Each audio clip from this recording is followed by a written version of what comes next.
The Prussian Grande Dame, meticulously restored over a period of several years, is showing herself in all her beauty again. From the outside, only a fraction of the changes that have been undertaken on the inside can be imagined. Building work during business as usual. That means noise, dirt and detours. Friendly words, special books, robust nerves are a must. And at least the visitors are quiet.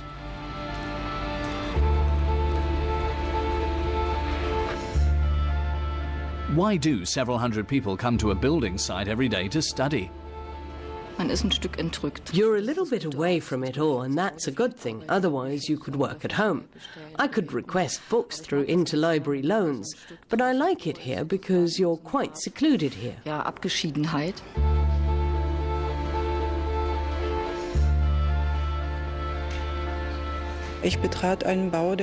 I entered a building that had aspects dating both from imperial times and from communist East Germany. I was working on a Faust opera that was largely composed in the First World War, so I thought intensively about German identity while in this building. It was like a trip through the looking glass.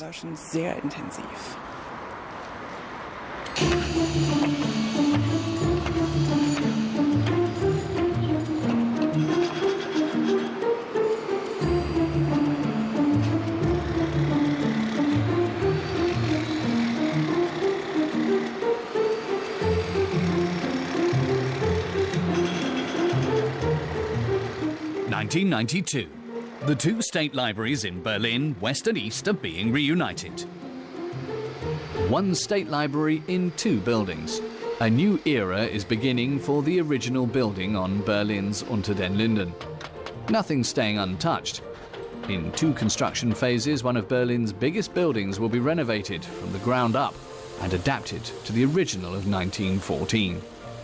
Checking, restoring, demolishing, rebuilding. And a new big reading room will dominate the centre again, where history ripped the deepest wound in the building. The structure will have to be partially gutted for this beautification. History is being uncovered. The Electoral Library was first opened in 1661 on the banks of the River Spree in a part of town then called Köln, and was housed in a wing of the Berlin City Palace. But this location soon became too small.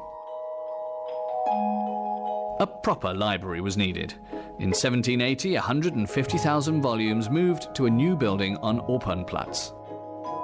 100 years later, the library was once again bursting at the seams. The music collection, the map collection, the manuscript department, space was running out. At the turn of the 20th century, Berlin had become the academic centre of Europe. Culture and research boomed. Kaiser Wilhelm II commissioned his favourite architect, Ernst von Ihne, to build a library of global standing. The new Palace of the Books was built on Unter den Linden in the heart of the city.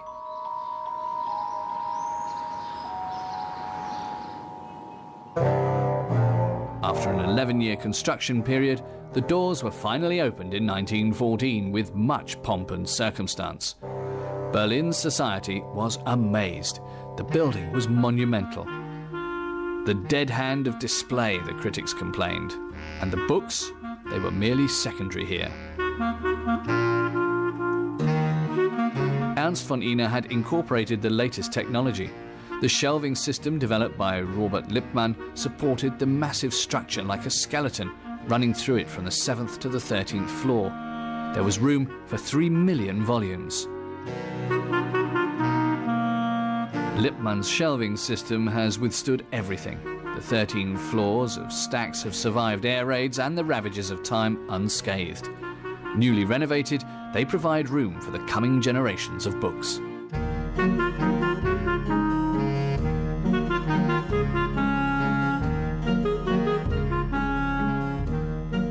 The domed reading room. Ernst von Ihne wanted the State Library to be a cathedral of scholarship. Massive in its proportions and reflecting the prestige of its nation, like the national libraries in Paris, London and Washington. Studying in a temple of power, a lot of Prussian neo-Baroque and, behind the scenes, high-tech. Book orders rush through the extensive building via pneumatic mail chutes. The books were delivered to readers via conveyor belts.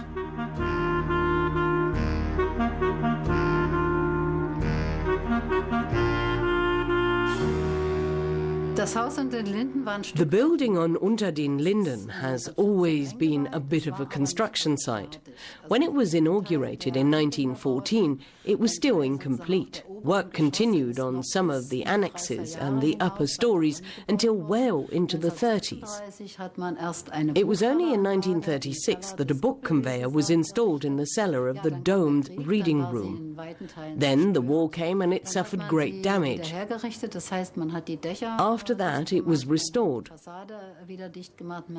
The roofs were fixed, the facade was fixed, and it started operating again. But of course, construction continued in the 50s and 60s, and the interior was improved too. Nevertheless, it's an island of tranquility. The noise and bustle of Berlin stays outside. The Prussian State Library is a place of concentration, a place for informal encounters.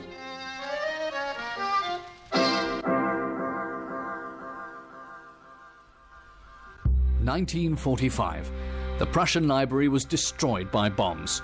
Overnight, books had to be rescued and repaired. A new beginning was necessary.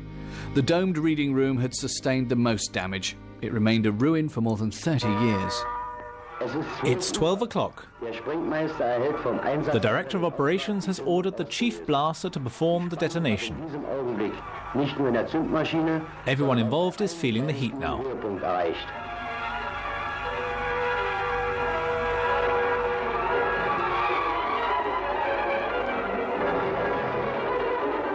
The collapse of the steel construction could clearly be seen amidst the flames and huge clouds of smoke.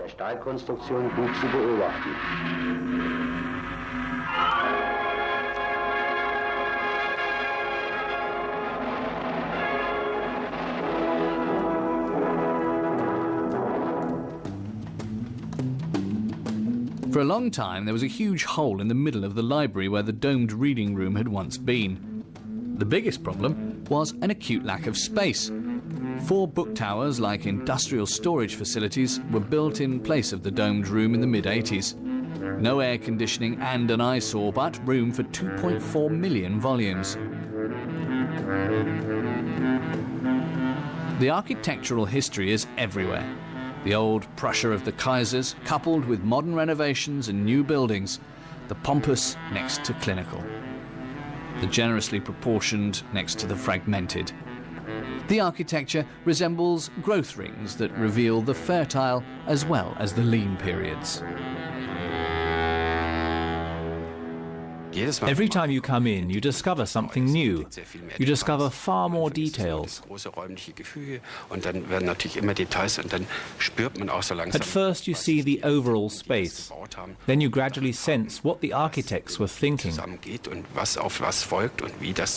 That's a really long process. The library floor plan, with its central axes and rooms, is to be recreated entirely in the spirit of the 1914 original. The reading rooms, added in the 60s, in the East German modernist style, have no place in the new concept.